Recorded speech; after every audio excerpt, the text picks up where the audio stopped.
je te porte dans mon cœur. Et mon cœur bouillonne dans toi. Tu es mon Jésus.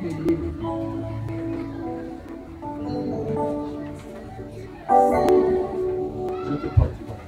Je te porte dans mon cœur. Et mon cœur. Et mon cœur bouillonne d'amour pour toi. Tu es mon yaya. Tu es mon yaya. Tu es mon yaya.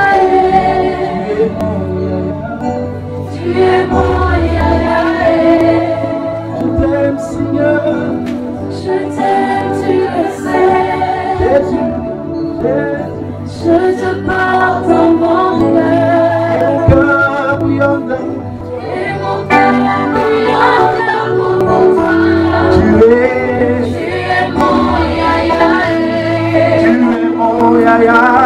Tu es mon yaya. Tu es mon yaya. Je t'aime, tu le sais. Je te porte dans mon cœur. Et mon cœur bouillonne d'amour pour toi. Tu es tout pour moi. Tu es tout pour moi. Tu es tout pour moi.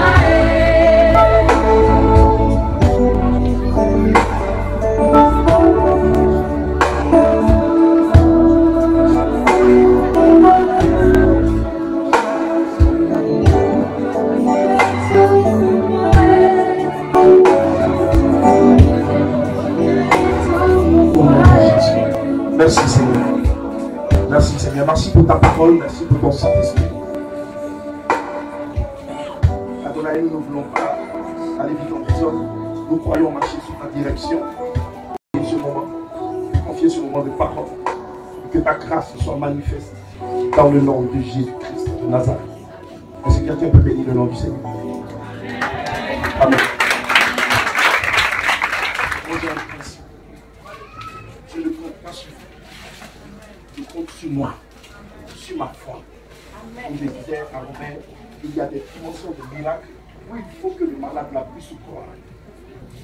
Il y a une autre dimension où il faut que le malade puisse croire. Et celui-même qui prêche la foi, le malade est clair. Il y a une dimension où on ne cherche même pas que tu crois. Parce que le gars, il a assez de foi pour nous tous. Moi, je crois. Nous tous. Si tu veux le croire, ton doute ne va pas accélérer le doute. Parce que mon Dieu n'est pas les gens qui ne croient pas. Doute, c'est bon. Ça va marcher. Ça va marcher. 1 Samuel chapitre 1. Chapitre 10, c'est ça non? 10. Et quelqu'un qui dit bien. Ne pas blesser mon onction. Fais la lecture. Il avait pris une fiole d'huile qui lui étendit sur la tête de Saül. Il le baisa et dit, l'Éternel ne t'a dit pas point pour que tu sois le chef de son héritage. Aujourd'hui, après ma mort tu trouveras. Aujourd'hui, après m'avoir quitté, tu trouveras 2 hommes près du sépulcre de Rachel, sur la frontière de Benjamin, à Tersach. On va noter des points. C'est un message comme il a été dit dans le terme. Ainsi, les paroles de l'Éternel se sont accomplies. On ne peut pas prophétiser s'il n'y a pas de message. Donc, souffle que nous parlions, parole du Seigneur, que nous sommes contents de prophétiser. Ainsi, les paroles de l'Éternel se sont accomplies. On va le dire. Auquel il y a pour moi qui dit, dès que tu mourras, l'éternité. Tu es arrivé au tombeau de Rachel, chez les Benjamites, à la frontière des Benjamites. Hein? Oui. C'est là. Oui. Oui. Continue. Ils te diront, les annexes que tu es allé chercher sont retrouvées. Les annexes que tu es allé chercher sont retrouvées. Et voici ton père ne pense plus aux annexes, mais il est en peine de vous. Et dit, que dois-je faire au sujet de mon fils? De là, tu iras plus loin. Et tu arriveras au chêne de Tabor. Dans le deuxième point, il dit que de là, tu iras plus loin. Tu arrives dans les chaînes de Tabor. je vous enseigne que papa veut dire fragile. Donc tu arrives dans un endroit où tu es fragile. Le deuxième point, et il dit quoi encore? Où tu seras rencontré par 3 hommes montant vers Dieu à Bethel. La première fois, tu trouveras 2 personnes. La troisième fois, tu seras rencontré. C'est-à-dire une rencontre, ça veut dire que tu quittes un point A aussi, quittes un point A ou un point B. Ok. 3 personnes Montant vers Dieu à Bethel. montant vers Dieu à Bethel. Et portant l'un 3 chevaux, l'autre 3 gâteaux de pain et l'autre une outre de vin. Amen. Ok. Ils te demanderont comment tu te portes. Comment tu te portes? Et ils te donneront 2 pains Et ils te donneront 2 pains. que tu recevras de leurs mains. Après cela, C'est le deuxième point. Le troisième point, après cela, tu arriveras à Gibéa Elohim, tu arriveras à Gibéa Elohim, où se trouve une garnison de Philistins. où se trouve une garnison de Philistins. En entrant dans la ville, En entrant dans la ville, tu rencontreras une troupe de prophètes tu rencontreras une troupe de prophètes descendant du haut lieu, descendant du haut lieu, précédés du luth, du tambourin, de la flûte et de la harpe. oui, Et ils prophétisent, et prophétisant eux-mêmes. prophétisant eux-mêmes. L'Esprit de l'Éternel te saisira. Verset 6. Oui. Donc le quatrième point. C'est ça, donc Oui. cinquième point. C'est ça? Cinquième point. L'Esprit de l'Éternel te saisira, tu prophétiseras avec eux, et tu seras changé en un autre homme. Tu seras changé en un autre homme. Verset 7. Lorsque ces signes auront eu pour toi leur accomplissement, fais ce que tu trouveras à faire, car Dieu est avec toi. C'est très important. Il faut qu'on reprenne ce verset 7. Il dit lorsque ces signes Auront eu pour toi leur accomplissement, auront eu pour toi leur accomplissement, fais ce que tu trouveras à faire. fais ce que Tu trouveras à tu faire. vas faire. Ça veut dire, même pas de prédilection. Si tu as décidé, si tu as eu des bonbons à vendre devant ta porte, vends, tu seras millionnaire. Amen. Est-ce que tu crois? Amen. Ah, je pensais que ton amen allait me déranger. Tout ce que tu trouveras, fais-le. Car Dieu est avec toi. Dieu est avec toi. Maintenant, écoutez, on commence par la fin. Quand une prophétie est rentrée dans son canevas et qu'elle s'est accomplie, automatiquement elle engendre une autre prophétie. Est-ce que quelqu'un comprend? Quand ce qu'on t'a prophétisé est arrivé, automatiquement elle crée un autre sillon pour un autre volet de ta destinée. Regardez ce qui suit. Très simple. Libre. Puis tu descendras avec moi à Gilgal. Maintenant, Samuel nous donne une autre suite de ce qui va se passer. Tu descendras avec moi à Gilgal, Et voici, et voici, je descendrai vers toi tu attendras 7 jours. pour offrir des holocaustes et des sacrifices de grâce. Tu attendras 7 jours jusqu'à ce que j'arrive auprès de toi et que je te dise ce que tu dois faire. C'est bon. Est-ce que dans les premières prophéties, il était convenu qu'il se voie? L'option entre Christ que Samuel donne est une option de perspective. Ça veut dire, si ce que je t'ai dit là, ça arrive et que tu le vois, voici ce que ça va engendrer. Il va falloir alors que toi et moi se rencontrent à Gilgal. Vous savez que Gilgal est un lieu historique. C'est dans ce lieu-là que Josué avait circoncis le peuple d'Israël. C'est un lieu d'alliance. C'est un lieu où le sang coule. Je vous enseigne le mystère de la circoncision. Le mystère de la circoncision sur les Juifs est que lorsqu'on circoncie un enfant, son père devait attraper son talon. Parce que quand l'enfant naît, il ne porte le nom de personne.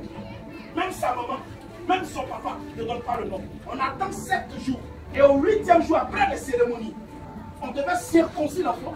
Et le père attrapait le talon de l'enfant pour dire que c'est moi qui suis son père. C'est alors qu'on lui donne son nom. Allez-y donc pour suivre mon regard. Qui a attrapé le talon d'Abraham?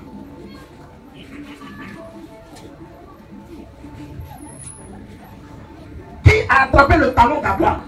Parce qu'il lui avait dit, voici donc l'alliance que j'établis maintenant dans ta maison, Abraham.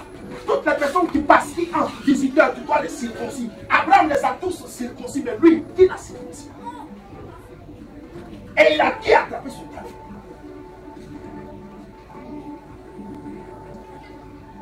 Une manière de dire à Saül, c'est alors que maintenant, l'Éternel sera tombé. Si ce que je te dis arrive, et que tu vois ces choses s'accomplir, ça va entraîner Je ne sais pas comment il va dire. Un écoulement de bénédiction de l'église. Un tsunami de bénédiction. Asseyons-nous. Je vais prêcher un message simple. Comme j'aime bien parler du Seigneur, prêcher la parole. Il y a d'ailleurs des hommes qui ont la parole. Dieu te bénisse. Écoutez, voici un homme qui s'appelle Saül. Il est allé à la recherche des brebis de son père. Il y a des ambitions qui nous écartent de la maison, desquelles les gens ne font jamais attention. Et il s'est retrouvé sur un territoire qui était déclaré zone interdite, zone intouchable, zone sous contrôle de la puissance de Dieu. Donc Samuel lui-même n'avait pas connaissance. C'était son serviteur qui avait la connaissance de cet endroit.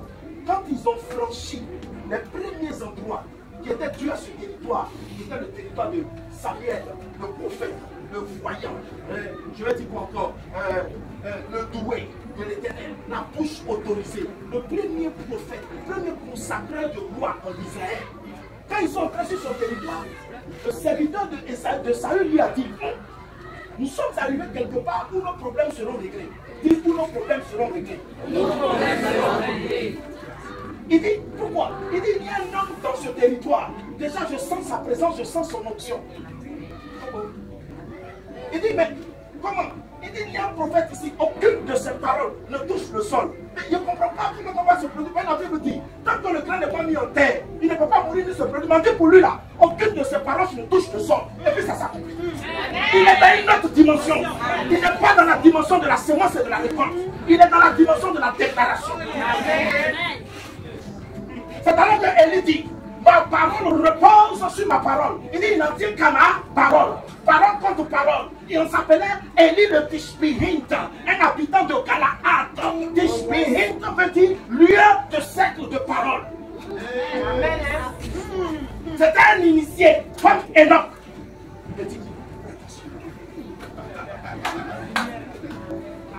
Il habitait dans un lieu, vous savez, Galaad était dans le flanc d'une montagne, c'était une ville suspendue. C'était pas tout le monde qui marchait pour aller à Galaad. Il n'avait ni père, ni maman, ni enfant, ni frère. Je sais là-bas, ils sont comme ça. Quand ils sont là, tous ils sont retrouvés. Et puis ils sont là, il n'y a pas papa, il n'y a pas maman. Et puis eux, ils ne font rien, eux, ils parlent seulement. On j'ai soif, oui, le soir, l'autre il boit. Vous les connaissez. C'était de cette dimension qu'était Samuel. Sa parole ne touche pas la terre. Le serviteur de Saül a eu peur quand ils sont venus sur le territoire. Il dit, on ne peut pas le traverser comme ça. Il y a des endroits quand tu arrives là-bas. Frère, si tout le monde marche sur un pied, marche sur un pied. S'ils marchent sur les mains derrière, marche les mains derrière. Parce que c'est le lieu, c'est comme ça. Il y a des lieux qui attirent l'atmosphère. Il y a des lieux qui changent les destinées. Dans ce lieu-là, son serviteur a commencé à faire les éloges de Samuel. Et puis c'est Saül qui dit, mais on n'a rien pour lui donner. C'est maintenant les gens ne comprennent pas. En Israël, on ne partait pas chez le prophète comme ça. Frère, il faut que je vous dise, il y a deux dimensions d'exercice du prophète. Il y a la dimension d'inspiration et puis il y a la dimension de consultation. La dimension d'inspiration, c'est Dieu qui descend sur le prophète. Et puis poussé par son esprit, il commence à parler. Là, tu ne payes pas. Parce que c'est Dieu qui voulait faire plaisir à tout. Mais quand le prophète sort de ce cadre, et puis tu t'en chez lui pour le voir, de toute façon, on paye pour aller à l'hôpital là, tu dois payer. Tu dois te payer. Amen. S'il y a un homme qui est sans sentiment, sans émotion, c'est moi. Sans sentiment, sans émotion. Faut être sûr que si tu viens me voir, je suis capable de te chasser parce que tu ne l'as pas amené une orange. Un jour, nous sommes allés, on a marché pour aller le voir sa résidence. Et quand on est arrivé, le vieux nous a regardé. Ça va, mes enfants. On dit, oui, papa, on était prospérés. Il regarde tout autour de lui, il ne voit rien. Il dit, qu'avez-vous apporté dans la maison de l'Éternel? On se regarde, il dit, sortez de ma maison. En marchant de chez vous jusqu'ici, vous n'avez pas vu des oranges et des mandarines, des bananes sur la route? Je dis, papa, sorti. On est sorti avec mon ami.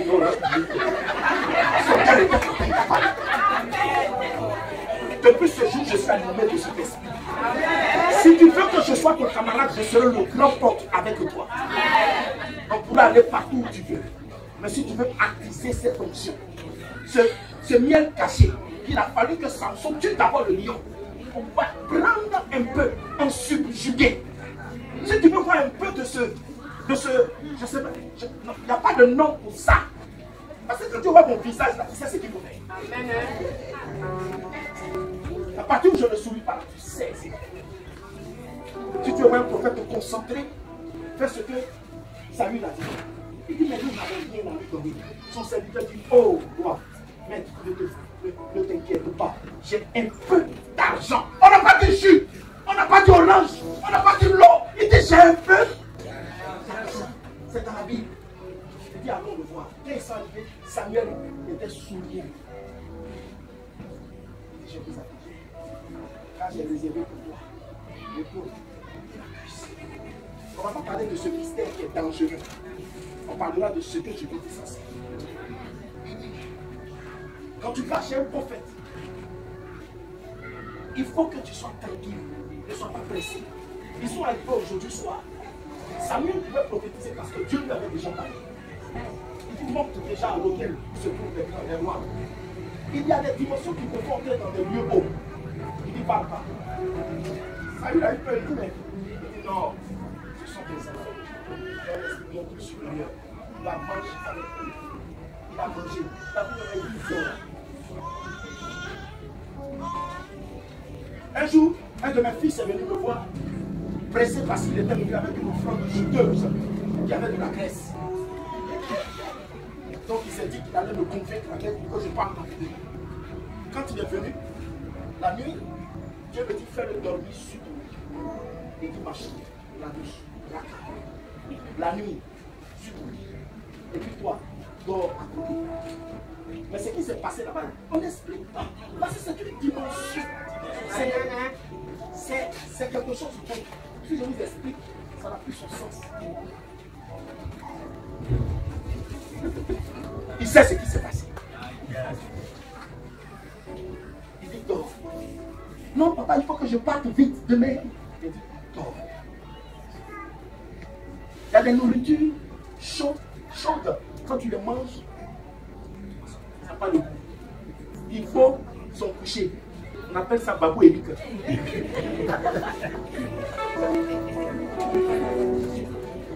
C'est dangereux. Quand tu manges le coucher là, c'est du béton. Il lui dit, pour que je te parle, il faut que ton serviteur s'avance. Avance. Et il commence à prophétiser. C'est inquiétant. Quand tu me quitteras, tu vas arriver au tombeau de Rachel, à la frontière de Benjamin, à Texara. C'est alors que deux personnes attendent là. Et regarde ce que les deux personnes vont faire. Ils vont lui demander. Ils vont lui dire quelque chose qui est fort. Ne t'inquiète. Les brebis de ton père ont déjà été. C'est quoi Rachel? C'est quoi Benjamin? C'est quoi Texara? Rachel, vous savez ce que ça veut dire? Ça veut dire quoi? Petite brebis. Au tombeau de Rachel. À la frontière de Benjamin, des petits. Benjamin, c'est petit. À Tessala. Tessala veut dire lumière. Grande lumière. J'ai compris par là qu'on peut prophétiser sur un païen, sur quelqu'un qui ne croit pas en Jésus. Mais l'une des caractères de la prophétie, c'est que quand quelqu'un ne croit pas en Jésus, elle lui crée une nouvelle destinée pour qu'il arrive à Christ. Rachel, petite brebis, qui était le tombeau. On n'a pas dit où Rachel vit, on dit au tombeau de Rachel. La petite brebis, c'est l'image de Christ, c'est l'image de l'Église. Benjamin, c'est l'attitude des enfants dans le royaume. Il dit le plus petit. Dans le royaume de Dieu, la nature des gens, ce sont des enfants, des petits. Et la lumière, c'est l'image de la conversion. Là, à Saül, tu acceptes Jésus. tombeau de Rachel. Parce qu'on ne rentre pas dans l'église vivante. On rentre dans l'église mort.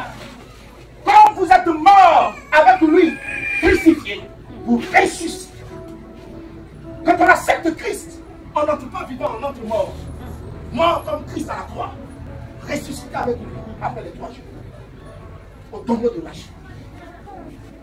Je peux encore donner une autre figure de style. On peut prophétiser sur toi une bénédiction.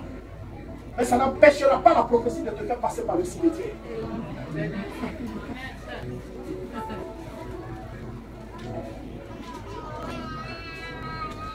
La Bible dit que quand Élisée a prophétisé sur cette femme, la Sunamite, la Bible dit qu'elle avait son enfant sur ses 2 pieds, qui est l'image de la prière, et puis l'enfant est mort. La prophétie n'empêche pas qu'il arrive des situations. Mais comme Jésus l'a si bien dit, elles ne sont pas pour la mort, mais pour la gloire de Dieu.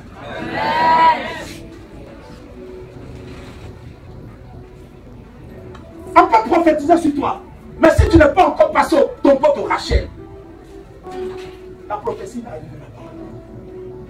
Tu diras que le prophète ment. Un jour, Dieu m'a dit une phrase qui m'a choqué. Il dit, un prophète ne ment jamais.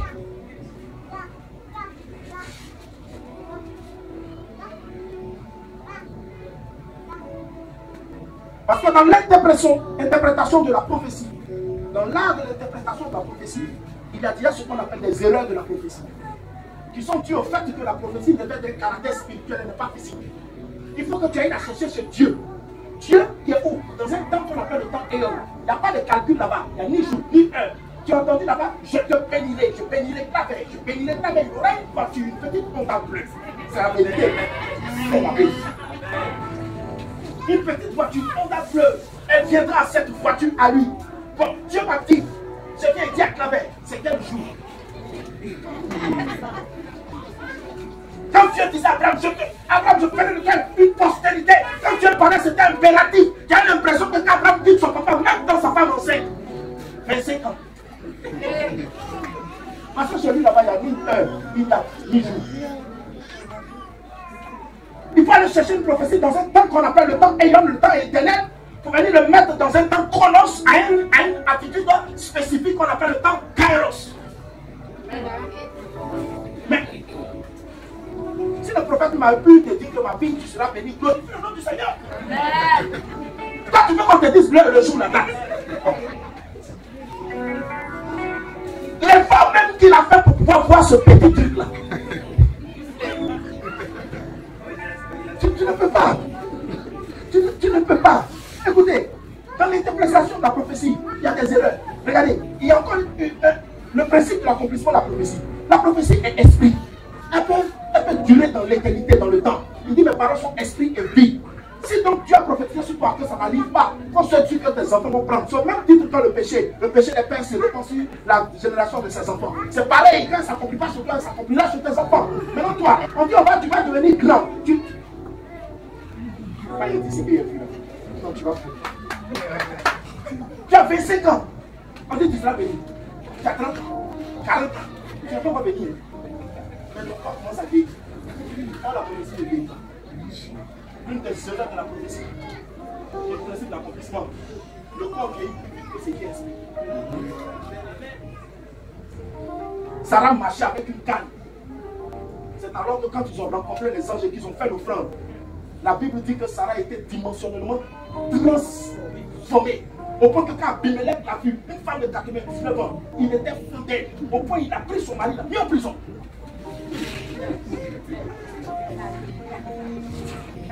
Il y a quelque chose qui peut changer l'atmosphère du corps de quelqu'un. C'est ton offrande. Le corps de Sarah a changé. Elle était devenue jeune. Abimelech, grand roi en son temps, roi de Guéra. Quand il a vu Sarah, il a appelé sa petite pour demander Dieu.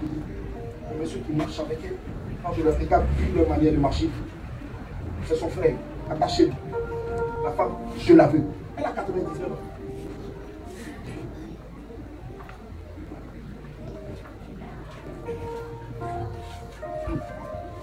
Tout ça, ça rentre dans la prophétie.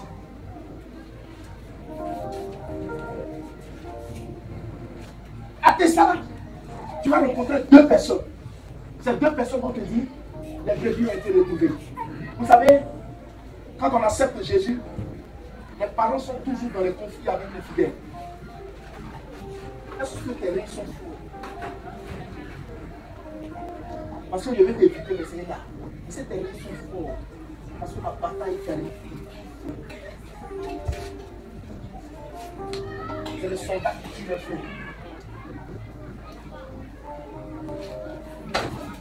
Tu vas bâtir une église.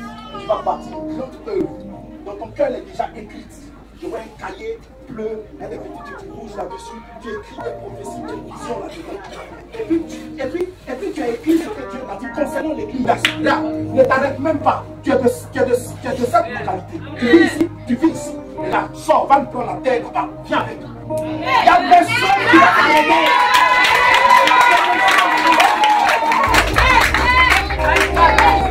Qu'est-ce que tu crois? Si tu veux tout, c'est lever la prophétie. Non, vous prenez beaucoup et puis enlève tes chaussures. Et te montrer qu'il y a prophète et plus prophète. Sinon, si tu avais ça, tu ne pourras plus. Écoute, c'est mon frère. Ce ne sont plus des enfants. Eux, ils ont écrit leur papa. C'est maintenant qu'ils sont dans la maison. Ah ouais. Voilà mon fils.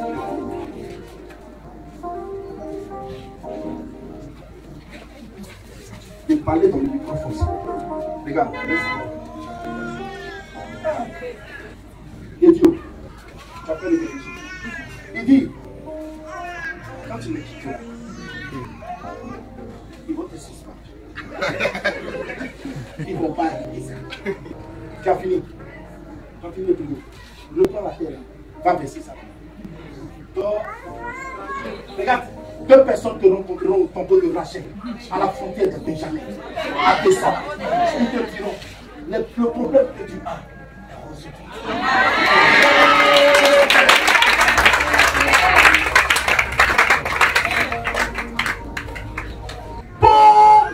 Et puis d'accord. Le chauffeur l'a ignoré. Chauffeur là, il peut sortir venir gifler le mouton là, mais il est dedans. Il va que le gars fait un peu à gauche et il va accélérer le gars de la demi-heure. C'est le mouton qui est là. C'est pourquoi eux, ils vont toujours se tuer entre eux.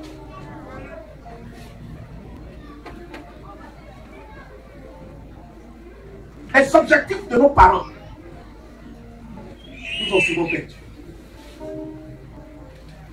Mais quand on vient en Christ, les deux personnes qu'il a rencontrées à Thessalonique lui ont dit, ne t'inquiète, les brebis de ton père ont été retrouvées. Une manière de lui dire, venir en Christ ne va pas t'empêcher de faire ce que tes parents disent de les honorer. Tu vas les honorer. Ils veulent le bac, tu vas leur donner le bac. Ils veulent le travail, tu vas leur donner le travail. Ils veulent quoi? Que tu t'occupes d'eux, tu vas t'occuper d'eux. Mais tu serviras. Tu serviras. Est-ce que tes parents t'ont-ils abandonné parce que tu viens à l'église? Tu pries trop, tu jeûnes trop, tu es le seul chrétien. C'est à toi que Dieu parle. On pense pas. Il dit alors quand tu quitteras cet endroit, tu arriveras au chêne de ta botte. Et c'est là que tu seras rencontré par trois personnes. Eux, ce sont des habitants de Bethel.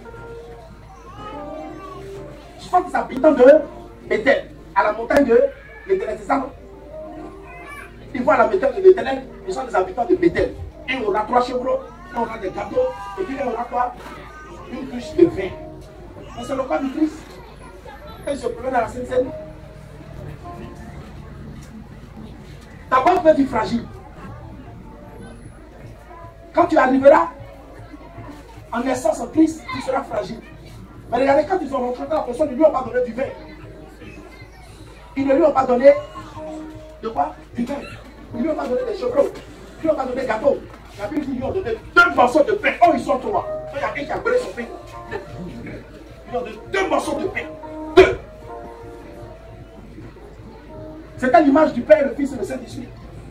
C'est Dieu que tu rencontres quand tu finis d'accepter Jésus. Quand tu es fragile, au plus faible de toi, tu rencontres l'Éternel. Et puis l'Éternel vient et puis te donne 2 morceaux de pain. Et ces gens-là, ils habitent à Bethel. C'était des plongées. Parce que Bethel veut dire maison du pain. Et ils fabriquent que du pain. Et ils te donnent 2 morceaux de pain. 2 dimensions de parole. Le Réma et le Logos. Pour marcher, ils t'ont donné les armes les plus sûres, les plus absolues. Dans la marche avec Christ, c'est la parole. C'est la parole. Sur la route d'Emmaüs, les disciples marchaient avec Jésus, mais n'ayant pas reconnu. Même il rendait témoignage, mais il y a un gars qui est venu ici, on l'appelle Jésus-Christ. Quand un malade arrive, il fait ça. Quand il parle, oh, c'est lui qui était avec eux. Quand ils sont entrés dans la maison, il a invité à prendre la scène avec eux. C'est quand même une image qui est un peu dangereuse. Quand tu rencontres un gars sur la route, tu marches avec lui, tu l'invites à manger chez toi, puis c'est lui qui dirige le repas. C'est une grande dimension de foi. Et c'est ce que Dieu attend de nous. Dieu, c'est quoi? Tu es dans ta voiture, tu rencontres quelqu'un sur la route, et puis lui te dit, toi, tu ne sais pas conduire. Donne-moi le volant, il y a un conduit pour toi. Ça, c'est l'image de Dieu. Et le gars dirige le repas pour lui. Il a dit, quand il le remplit le pain, il leur donnait à manger, les yeux se sont ouverts. Le Logos, qui est la parole de tous les jours, ouvre nos yeux et nous donne un don. C'est le don du discernement. On sait ce qui est bien, on sait ce qui est mauvais. On reconnaît le vrai du faux. Quand les yeux se sont ouverts, oh Christ, il a disparu. Beaucoup de chrétiens sont dans l'erreur de la marche, dans les choses avec Dieu. Pourquoi? Parce qu'ils n'ont pas connaissance du Logos. Et le Réma, c'est la révélation, je vais dire circonstancielle, à une situation bien donnée. Il y a une parole qui descend à toi. J'ai traversé un moment difficile il y a très longtemps. Et c'est alors que dans la nuit priant, c'est comme si j'avais jamais lu ça. Romains chapitre 8. Maintenant donc, il n'y a plus de condamnation pour ceux qui sont en Christ. Car la loi de l'esprit de vie les a libérés de la loi du péché et de la mort. Il y a les jonctions des mots. La loi de l'esprit de vie. Et puis la loi du péché et de la mort. C'est des lois, en fait. Est-ce que vous comprenez? Les lois, c'est des ensembles de principes qui constituent des règles de vie. Donc quand tu appliques les lois de l'esprit de vie, la nuit là, tu ne pouvais pas me reconnaître dans la chambre. Maradou Chakara. Personne ne pouvait comprendre ce qu'il y avait lu. Peut-être tu as lu ça comme ça. Mais ce que j'avais compris était trop fort. Je dis, les chaînes ce soir sont brisées. J'ai fait la fête dans la maison. Tout le monde dormait, mon papa était énervé. Je suis descendu. Il m'a chassé de la chambre. Je suis descendu au salon. C'était glace. Il a mis le CD. J'ai commencé à adorer le Seigneur. Quand ils ont tenté de vouloir me bloquer, tous ils sont rentrés dans la prière. Je les ai mis dans 21 jours de jeûne. Pourquoi je suis le bloqué de ma famille? Le Seigneur me dit pour que je le dise. Ils ont fait. Parce que quand tu découvres une dimension de la parole, ça change quelque chose dans ta vie.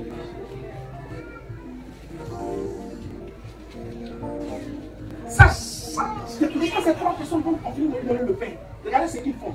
Les premiers l'ont rassuré sur les objectifs de ses parents. Les deuxièmes vont le faire entrer dans une autre dimension. Ils lui disent, est-ce que tu vas bien? Quelqu'un me comprend? Il dit, est-ce que tu vas bien? Le mystère de la prospérité ne se trouve pas dans la vague de la sémence et de la récolte.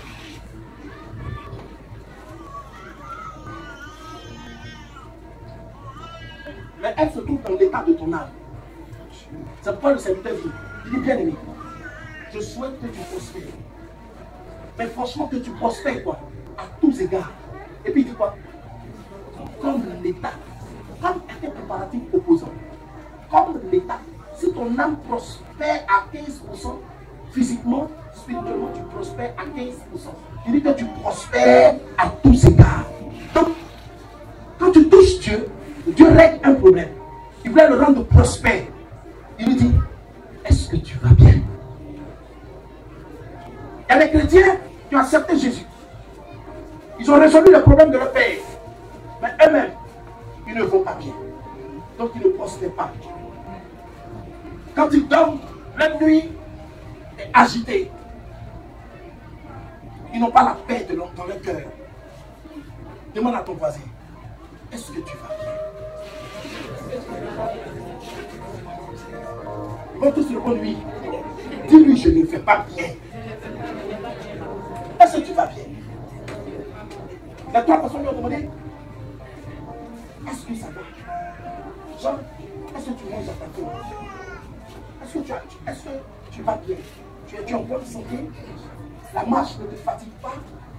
Est-ce que le foyer va bien? Et les enfants? Pose toutes tes questions. Demande-lui, est-ce que tu vas bien? Touche, hein? Tu vas bien? Est-ce que ça va? Il lui dit, quand tu vas quitter cet endroit, tu arriveras à Gibéa. Elohim. Tu connais Gibéa Elohim? Gibéa Elohim veut dire la grande montagne. Tu arriveras à Gibéa Elohim, à la grande montagne de l'Éternel. Mais il met un petit truc en bas. Là où se trouve la garnison des prophètes, des Philistins. Là où se trouve la garnison des Philistins. Vous connaissez les Philistins dans la Bible. Eux, ils sont toujours en palabre avec nous. Mais en même temps qu'ils sont en palabre avec nous, ils ont montré leur faiblesse. Parce que depuis des lépreux, ils ont fait fuir des gens. Donc on les connaît. Ils sont beaucoup, mais ils sont petits. Parce que quand ils ont attaqué Élisée, dit à Géasi, mais pourquoi tu peur? Ceux qui sont avec nous sont plus nombreux que ceux qui sont avec eux. C'est alors que je comprends et je donne une transition, une porte à ce que je veux dire. Pour arriver à la montagne de l'Éternel, il faut que tu passes par le combat spirituel. Le combat spirituel n'est pas physique, comme son nom le détermine. Combat spirituel. Mais les valeurs du combat spirituel sont basées sur quoi? La connaissance et la maîtrise de la parole. C'est tout. Sinon Jésus et puis Satan ne se sont pas battus au point. On connaît déjà la suite du combat. Mais qu'est-ce qui fait la résistance dans le combat spirituel? C'est que ton adversaire connaît la parole. Il est monté jusqu'à Dieu. Et puis dit à Dieu. Mais comment penses-tu que moi, je peux toucher Job? Je ne peux rien lui faire. Tu lui as tout donné. Tu lui as tout donné. D'une manière pour dire à Dieu que quand toi tu bénis là, personne ne peut arrêter ça. Même moi-même, Satan, je ne peux pas. Mais si tu permets, tu feras. On va voir réellement qu'il est sans la bénédiction. Parce qu'il y a la parole quand on est dans l'abondance. Et puis il y a la parole quand il est dans la galère. Quand les gens sont riches, ils ne parlent jamais mal de leurs parents. Quand ils sont pauvres, ils trouvent que c'est leurs parents qui les ont rendus comme ça. Laisse-moi le changer en bas. Satan a bloqué comme ça, vous savez. Quand il a dit ça, tu as failli dire, bon, tu sais qu'il a la foi. Il dit, non, c'est qu'il avait la foi. Tu lui as tout donné. Lui, il a arrêté de dire. Il faut faire. Ne touche pas ça. Bien. Encore la preuve de Satan. Dieu lui a fait tout donné. Il ne touche pas ça. S'il n'a pas dit touche pas ça, Satan le voit. Satan, c'est le plus grand marketeur. On dit en 30 secondes, il faut que ici, nous tous on fasse une bagarre terrible, un couteau, un pied, tout. 30 secondes, il va prendre 2 secondes pour réfléchir. Tout le reste là, ça vous fait la bagarre. 28 secondes. On va se frapper ici tout à l'heure. Il ne perd pas le temps, il est trop fort.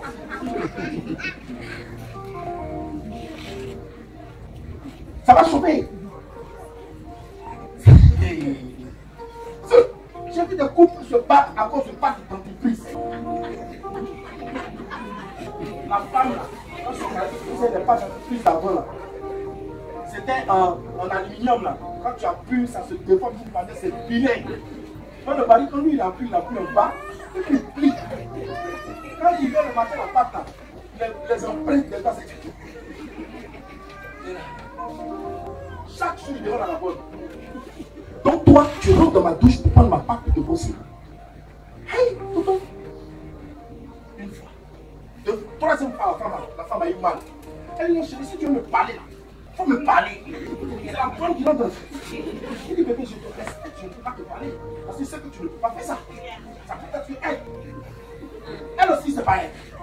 Donc tu me dis quoi? Ça peut de quoi tu as parlé chez nous comme ça devant la servante? Mon père peut acheter autant de parties, mais va chez ton père, il achète beaucoup de parties. Elle dit, je vais chez mon père. Voilà, j'ai vu. Pas de petit fils. Il y a d'autres qui se sont frappés à cause de souris. J'ai mis la souris, ça dans le placard. Pourquoi tu as laissé partir? Je suis la souris. Non, pas la souris. Et qu'est-ce qu'elle devait faire? On joue pas avec Satan. Et si tu n'as pas la maîtrise de la parole, il va te finir. Même à Jésus lui a dit, il est écrit que si tu tombes là, tes pieds ne toucheront pas le sol parce que tu seras porté par des anges. Mon Dieu, il est écrit, si tu, condition. On n'a pas dit jette-toi. Et lui vient dire à Jésus, jette-toi. Jésus dit non, tu ne t'en pas les pieds. Vous comprenez? Regardez ce qu'il a fait dans le livre de Genèse. Regardez ce qu'il a fait dans le livre de Genèse.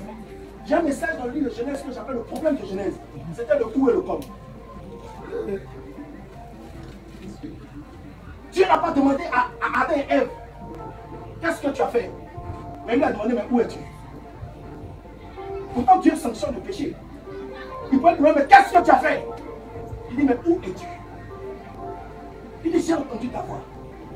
Et puis je me suis caché. Mais tu t'es caché là, tu allais te cacher où? Le problème de Dieu, quand Adam et Ève ont péché, ils sont sortis de la présence de Dieu. C'est le problème de l'église. Quand même quand tu seras tombé, ne sors pas de la présence de Dieu. Reste là. Parce que c'est là-bas qu'on règle. La solution se trouve dans la présence de Dieu. Son père demande à Adam, mais où es-tu? Je ne sais pas ce que tu as fait. Mais tu as quitté la zone de juridiction. Tu as quitté le lieu d'atmosphère. Tu as quitté la présence. Je ne te sens pas. Je sens plus ton aura. Où es-tu? Le problème de Satan, ce n'est pas de nous emmener même à pécher. Pécher pour lui n'est pas le problème. C'est parce qu'il veut te faire sortir de la présence. Regardez la crainte et la peur. Les deux détiennent un même sens. C'est la peur. Qu'on craint, qu'on peur, c'est le même sens. C'est la peur. Mais l'autre, on a écrit quoi? Mais en lui, il y a la peur. La peur, c'est la peur. Mais la crainte, c'est la peur de Dieu qui nous rapproche de Dieu. Mais la peur, c'est la peur qui nous chasse de Dieu. Quand tu pêches, Satan met dans ton cœur la peur. Donc tu fuis loin de Dieu. Donc ce que Dieu attend de nous, quand même que tu sois tombé, reste dans sa présence. Oh, le péché n'est pas une chose facile. C'est pourquoi je dis à des gens, de toute façon tu jeûnes pour avoir l'argent. C'est comme ça que tu dois jeûner pour chasser le péché du monde. Parce que c'est un péché. Reste dans la présence. Le où? Où es-tu? Jésus a dit, grand bishop, mais où es-tu? Tu es dans la présence de Dieu ou tu es hors de Dieu? Le deuxième point était le corps. Il vient et tout avec Ève et puis il leur dit, est-ce que vous savez que le gars vous a donné? Parce qu'il sait que si vous mangez de ce fruit, vous serez comme Dieu. Mais pourtant ils étaient déjà dit. Il les enlève dans une position d'état de Dieu pour les mettre dans une position de conflit. Ils devenaient comme tel le comparatif de Dieu. Alors quand tu vas dans cette position, tu occupes la place de Satan. Il est agressé de Dieu. Donc ce n'est pas quelqu'un qui va te combattre. C'est Dieu qui va te combattre. C'est pourquoi quand il a fini de leur parler, il a fait quoi? Il les a chassés de son jardin. Comme vous êtes venus comme moi, allez les créer pour vous aussi. Soyez dans la sécheresse. Le but de Satan, c'est de te chasser de la présence. Et puis de te mettre en opposition à Dieu. Quand tu arrives là, à Gibéa et Lyon, tu rencontreras des Philistins. Et il faut que tu te battes. Il faut que tu sois un combattant, un guerrier. C'est que tous les chrétiens ne sont pas des guerriers. Ils sont des paresseux. Je raconte toute cette histoire. Une de mes filles m'appelle à 3 h du matin. Papa, j'ai fait un songe. Il dit, vas-y, parle. Dans le songe, mon oncle m'a poursuivi. J'ai couru. J'ai couru. J'ai couru. Je me suis retourné, il était bloqué. Il a crié. Ah! Non, j'ai dit, ma fille. Je lui ai dit, ma fille. Elle dit, ferme les yeux. Papa, il ferme les yeux. Je te ramène dans le songe. Ouh, ma fille. Ton oncle est derrière toi. Ouh! Ouh! Arrête-toi. Retourne-toi. Crie. Elle a dit ça. Quand elle est sur le gars, il doit mourir.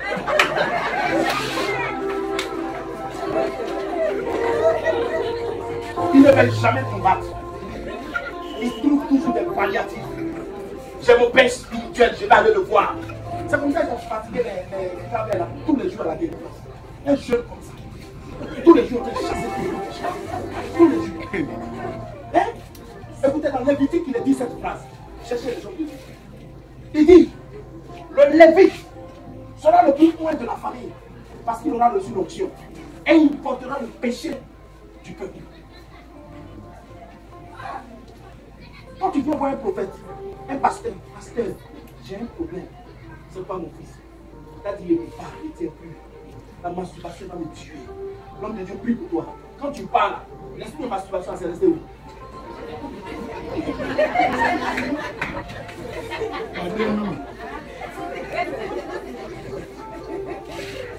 Toi, tu es délivré. Mais là, lui,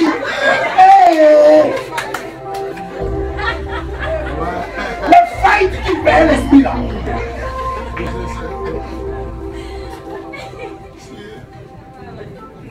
Moi, souvent qu'elle est dort, je parle et ils ont peur. Et je me suis levé dans la nuit. Qu'est-ce que vous faites ici? Il t'a abordé. Faites-quoi? Le reprenez votre voiture. Putain! Putain! Ils sont sautés dans la nuit. Qu'est-ce qu'il y a? Ils se cachent. Parce que on a trop chassé. Il est chassé jusqu'à un jour. Un démon est venu me voir. Il dit ça s'appelle parole. Les gars, c'est ça, non? Ça s'appelle parole. Il dit tu le vois en grave fromager. Il a branche sur lui. Il est gros. Il dit moi, je suis l'esprit de poulet. C'est moi. J'ai envoyé la guerre en Côte d'Ivoire. Et puis j'ai envoyé la guerre au Libéria. Et puis j'ai envoyé la guerre au Togo. Et le président du Togo va mourir. Mais toi, tu n'arrêtes pas de me combattre. Je tuerai ton fils.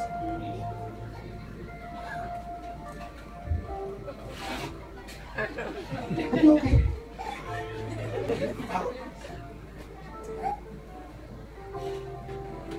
Arrêtez de fatiguer les pasteurs.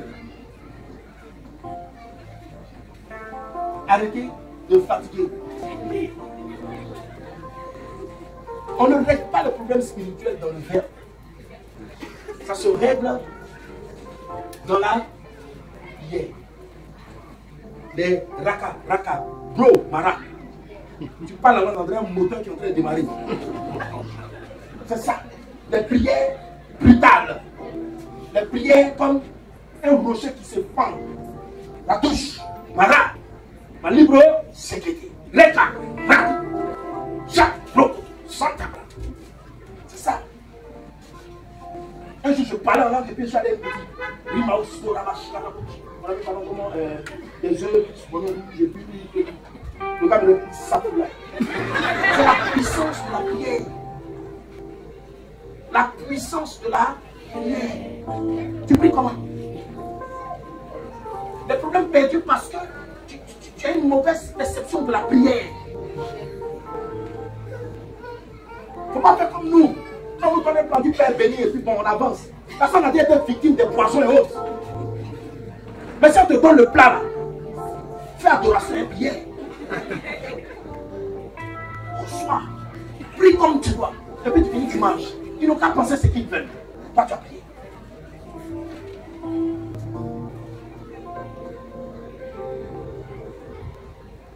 Chante un peu.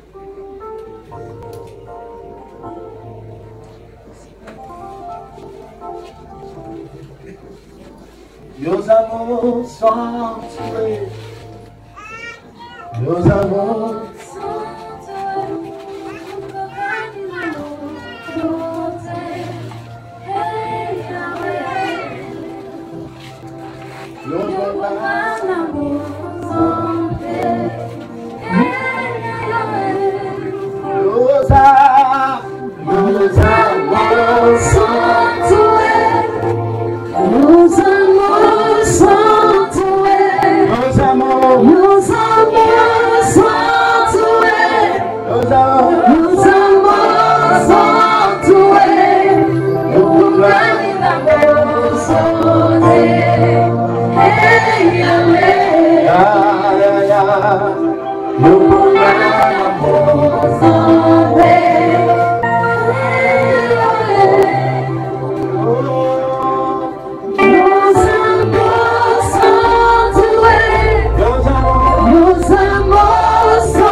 tu auras fini de dépasser les Philistins, quand tu seras arrivé à Gibea et Léon et que tu auras rencontré la garnison des Philistins, tu rencontreras une troupe de prophètes. Il n'a pas dit qu'ils vont prophétiser sur toi, il dit prophétisant eux-mêmes. Il n'a pas dit qu'ils vont prophétiser sur toi, il dit prophétisant eux-mêmes. Tu vas te mettre avec eux dans cette danse de prophétie. Et puis tu vas prophétiser. Et il dit alors, le Saint-Esprit descendra sur toi. Vous savez, le point fatidique dans le principe de la conversion, c'est la transformation. Il y a des gens qui ont accepté Jésus et qui n'ont pas été transformés. Parce qu'ils n'ont pas vécu des étapes. Accepter Jésus résulte en un seul truc, la transformation. J'aime bien un proverbe qu'avait donné un monsieur dans un film. Il dit deux petites souris sont tombées dans une farine, dans un bol de lait. Et à force de quoi? De débattre. Ça va toucher. Il dit mais c'est trop fort. Le but de l'évangile, passer par toutes ces péripéties dans lesquelles nous passons, doit nous emmener à une seule chose. C'est laquelle? Que nous soyons transformés. Écoutez, le Seigneur est un artiste. Il dit, il écrit droit sur des lignes courtes. Bon, cette géométrie, on n'a pas fait ça à l'école. Les lignes sont courbes, mais lui, Dieu lui dit, il écrit droit. J'ai compris que les hauts et les bas, les situations dans lesquelles nous passons, qui sont peut-être pour nous comme des imprévus de notre vie, pour Dieu, c'est le chemin droit qu'il a tracé pour nous. Le désert dans lequel tu passes là, quand tu sortiras puis tu arriveras au fleuve, au terrain du Guérit, et que tu rencontreras un corbeau qui va te nourrir, et qu'après tu iras chez la veuve de Sarepta, pour Dieu, c'est un chemin droit. C'est sa droiture qui est là. En fait, il est en train de te dire, c'est lui qui veut que tu passes par là. Moi, je n'ai pas peur du commencement. Je ne sais pas pourquoi. Ça ne m'a jamais effrayé. Parce que c'est que j'ai une capacité en moi. Il me faut le commencer. J'allais à Dakar avec 90 000 dans la poche. Je payais une maison bien et je mangeais sans crédit. Partout où je vais, je suis bien. Parce que je sais que j'ai la capacité en moi de recommencer. Est-ce que vous savez que notre Dieu est le Père du recommencement? Ça ne lui a jamais effrayé. Il crée seulement. Lui-même là, il a fini ça. Il est bois de manioc. Il est bananier. Il est quoi encore? Il a arachide. Il est gazon. Tu le jettes ici, il pousse. J'ai une de mes soeurs. J'ai ma famille mauritanienne, une de mes soeurs qui a marié un Libanais. Et quand elle part, elle prend le grain ici, api, grain de sésame, cacao. Elle va dans son jardin, dans sa cour, là, dans le désert. Là. Tout a poussé. Elle prend le photo du jour. Tout pousse dans le désert. Pourquoi? Parce que c'est juste une portion de terre d'Israël. Est-ce que vous comprenez? C'est juste une portion de terre d'Israël, le Liban. Donc tout pousse. Elle jette ça, elle dit ça pousse. Elle ne comprend pas comment ça se passe, elle ne comprend pas.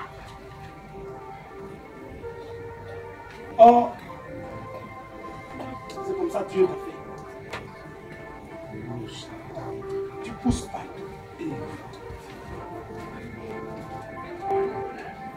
Tu pousses partout.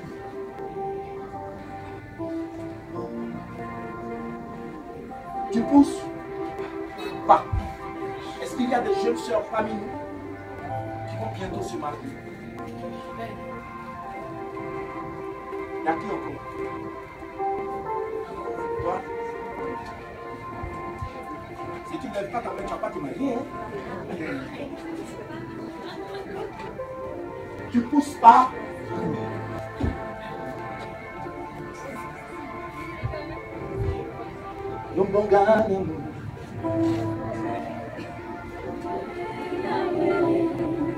Ya ya.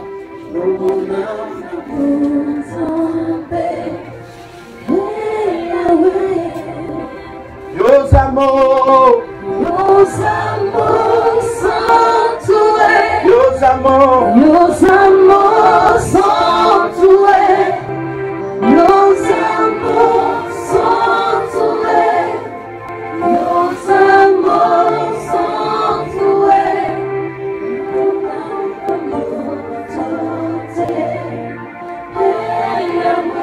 Il dit, quand tu prophétiseras avec eux, l'esprit va descendre dessus. Est-ce que quelqu'un veut prophétiser? Je pensais que tu étais fâché et que la colère commençait à monter dans ton cœur.